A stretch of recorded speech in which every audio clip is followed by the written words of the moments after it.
የትግራይ ሰራዊት አባላት የዛሬው የመቀለ ተግባር መነጋገሪያ ሆኗል። በትንሹ ለአምስት ሰዓታት ዋና ዋና መንገዶችን ከዘጋው ተቃውሞ በኋላ የሰራዊቱ አባላት ለስብሰባ ተቀምጧል። በክልሉ ርዕሰ መዲና መቀለ ዙሪያ ካሉት የቲዲኤፍ አባላት ውስጥ በቁጥር በርከት ያሉትና የአርሚ 22 አባላት ዛሬ የተቃውሞ ሰልፍ አከናውኗል።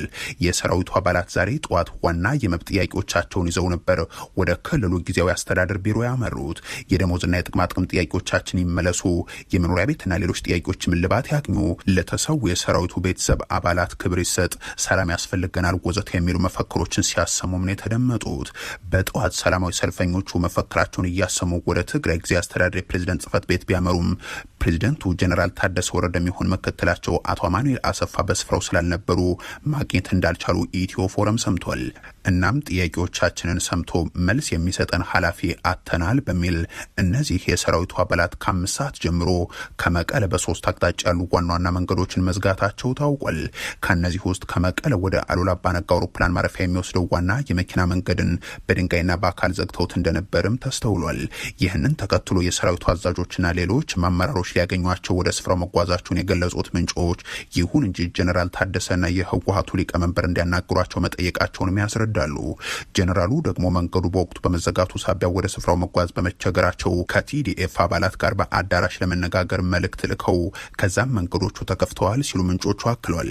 ከ10 ሰዓት ከ30 አካባቢ በኋላ መንገዶቹ እንደተከፈቱ ነው የተገለጸው። የሰላማዊ ሰልፈኞች ተወካዮችም ከጊዜያዊ አስተዳደሩ ከፍተኛ አመራሮች ጋር አመሻሹ ለውይይት መቀመጣቸው ታውቋል። የሰላማዊ ሰልፈኞች ተወካዮቹ የጊዜያዊ አስተዳደሩ ፕሬዝዳንት ታደሰ ወረደ ከሚገኙባቸው ከፍተኛ ወታደራዊና የሲቪል አመራሮች ጋር ሲነጋገሩ በዋና ጥያቄነት ከቀረቡት መካከል ለ3 ወራት ያክል ደሞዝ እንዳልተከፈላቸው የሚገልጸው እንደዚሁም የደሞዝ ጭማሪ እንዲደረግላቸው የሚጠይቁት ይገኝበታል።